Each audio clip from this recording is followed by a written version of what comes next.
Hola, les doy la bienvenida al canal Búho de Minerva, donde hacemos reseñas, análisis y críticas de libros de toda índole, desde novelas clásicas hasta las contemporáneas, así como resúmenes y análisis de libros sobre filosofía, historia, arte, sociología, psicología, religión y de todo conocimiento sobre humanidades y científicos.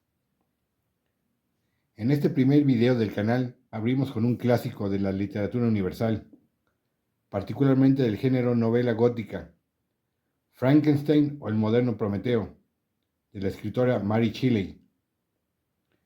No vamos a ahondar en la biografía de Mary Shelley, solo diremos que publicó su obra en 1818, que fue muy bien aceptada. No fue su única obra literaria, pero sí la más famosa.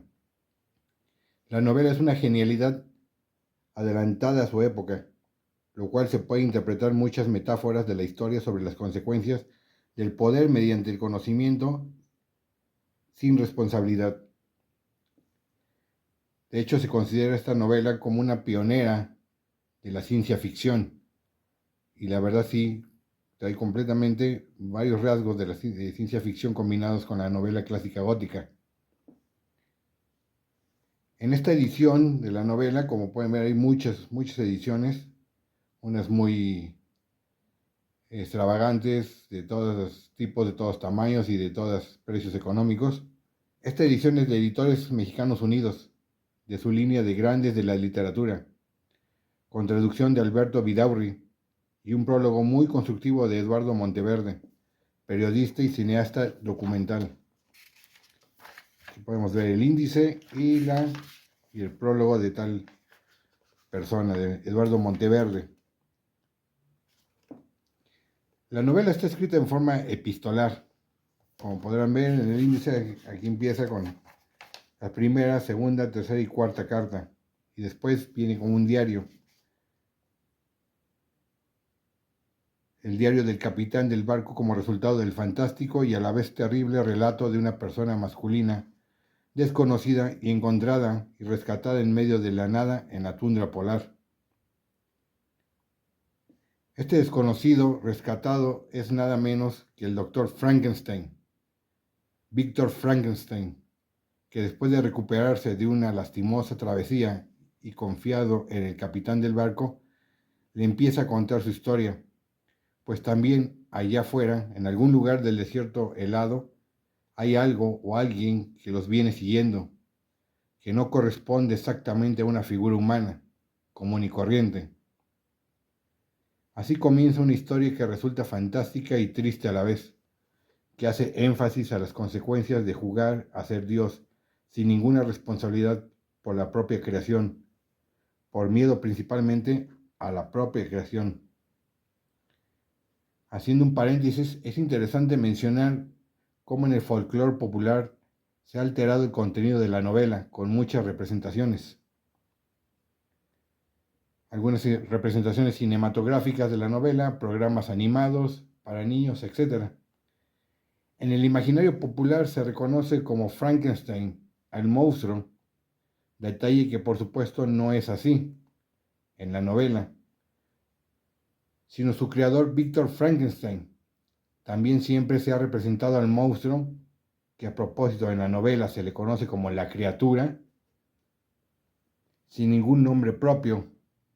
Se le ha representado como un hombre de aproximadamente 2 metros, de cabeza cuadrada, con tornillos como terminales eléctricas sobresaliendo del cuello, a cada lado del cuello, ojos hundidos, piel amarilla o verdosa y frente amplia, poco cabello negro. En la novela no se menciona exactamente a detalle el aspecto de la criatura. Se dan pocos detalles, como los ojos hundidos y vidriosos de gran altura, mucha fuerza, agilidad y resistencia sobrehumana, piel amarillenta, labios delgados, y no se dan más detalles. También la creación de la criatura no es exactamente como estamos acostumbrados por películas, y ese momento icónico donde Frankenstein celebra con un grito a viva voz, está vivo, una vez que abre los ojos a la vida por medio de una descarga muy grande de electricidad. bajo un voltaje muy alto. Algunas versiones pueden ser que lo hizo con una máquina eléctrica y otras con un efecto directo de un relámpago. Lo cierto es que la novela tampoco se detalla a profundidad la vuelta a la vida de la criatura, que también se menciona vagamente que está formado por partes de cadáveres unidos o en un solo cadáver. Mary Shelley no lo menciona claramente, dejándolo al imaginario popular. La resurrección por medio de la electricidad no se menciona explícitamente. Se mencionan medios químicos y alquímicos, ya que Víctor Frankenstein es un fervoroso estudioso de Cornelio Agripa, que fue un mago y cabalista, también de Paracelso y Alberto Magno, que eran alquimistas y filósofos naturales, así como estudiosos del misticismo, lo que sugiere el posible uso de artes ocultistas combinadas con alquimia para la resurrección. La electricidad tan mencionada y representada en el folclore popular es más que nada debido a la fascinación de Mary Shelley de los experimentos con electricidad en aquella época de Luigi Galvani y James Watt, pero la autora no da una descripción detallada del proceso de resucitar a la criatura. Otra alteración flagrante en el imaginario popular debido a películas que se han tomado licencias de alterar la obra original es la creación de la novia de la criatura.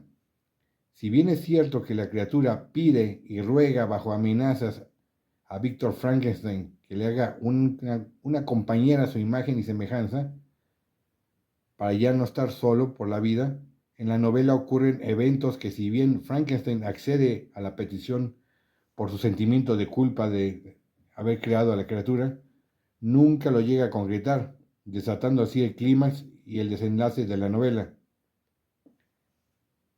Pero nunca existe en la novela la creación de la novia como tal. Empiezan a crearla el doctor Víctor Frankenstein, pero no la lleva a buen término.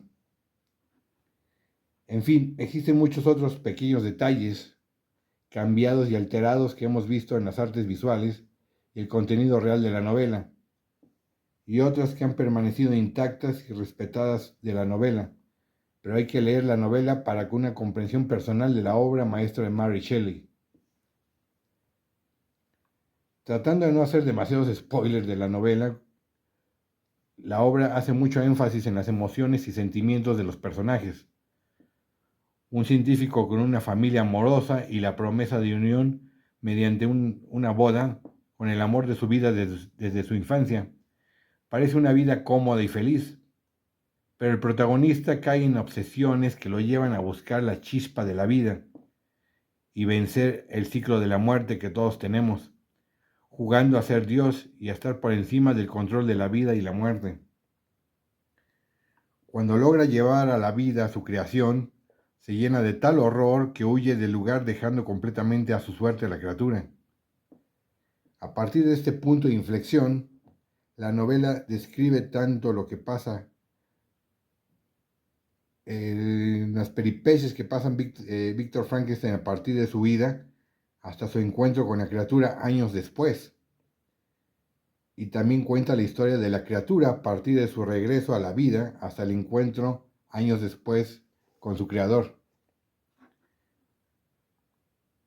La historia de la criatura es muy reveladora. Digamos que es mi parte favorita de la novela, cuando la criatura empieza a contar todo lo que ocurrió después de que su creador lo abandonó. Es como casi una analogía de nuestra condición humana, dejada a la deriva por su creador, sin respuestas, y nuestra continua búsqueda de respuestas de nuestra naturaleza humana, a un Dios creador y de nuestro motivo de estar en este mundo de sufrimiento sin sentido. La criatura es como un niño desvalido desde un principio. Un niño de aproximadamente unos 3 años apenas puede caminar, no puede hablar, solo emite sonidos guturales, está confuso, asustado y no tiene conocimientos a posteriori, solo algunos conocimientos a priori ligados a la supervivencia instintiva.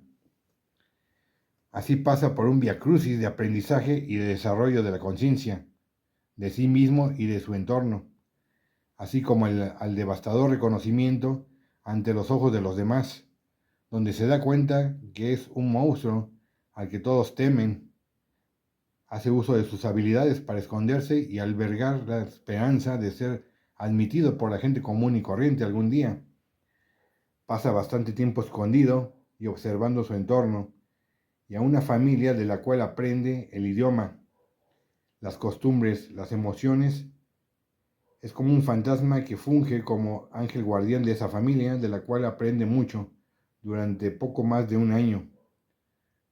Al observar continuamente, diariamente a esta familia, él empieza a aprender a relacionar los sonidos con los conceptos, con las cosas, etc. Y así aprende el idioma. Al mismo tiempo también empieza a hacer una referencia o una relación con los símbolos que llega a ver por medio de ciertos escritos, y también aprende un poco sobre la lectura.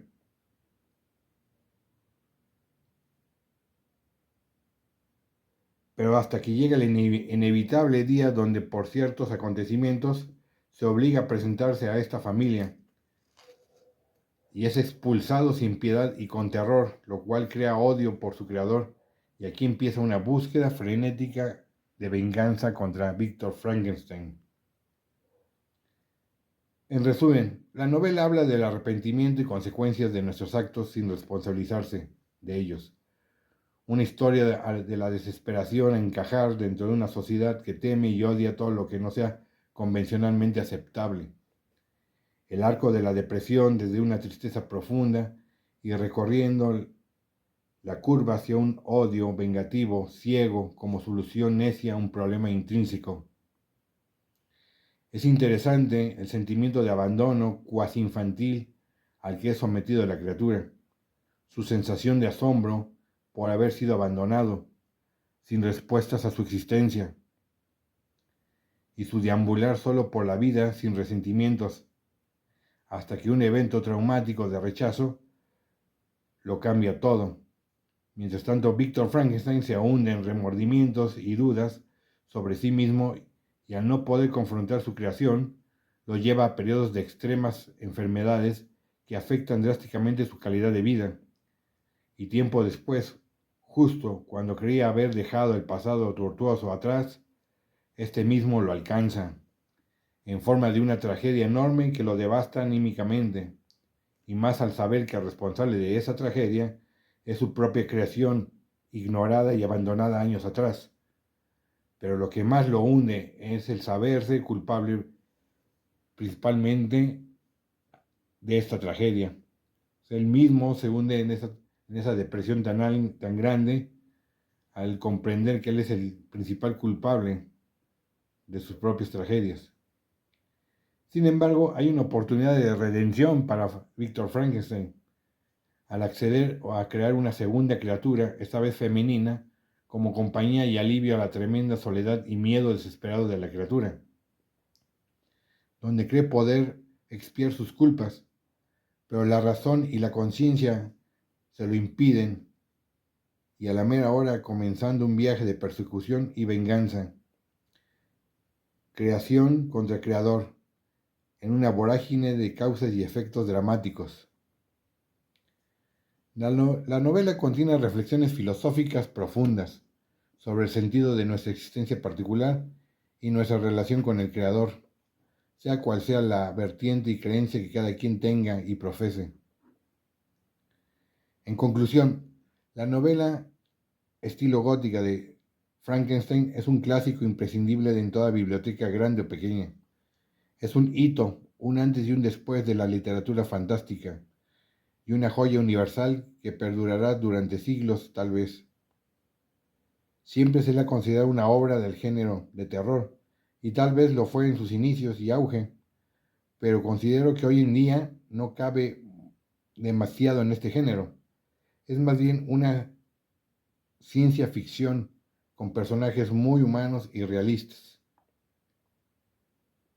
En fin, con toda mi admiración y respeto a su autora, la gran Mary Shelley. Muchas gracias por llegar hasta aquí y escucharme. Y estén pendientes del siguiente video de análisis y reseñas de la siguiente novela. O tal vez algún otro libro de filosofía, historia, religión, social o psicológico, etc. Les reitero, muchas gracias por su amable atención y nos vemos pronto.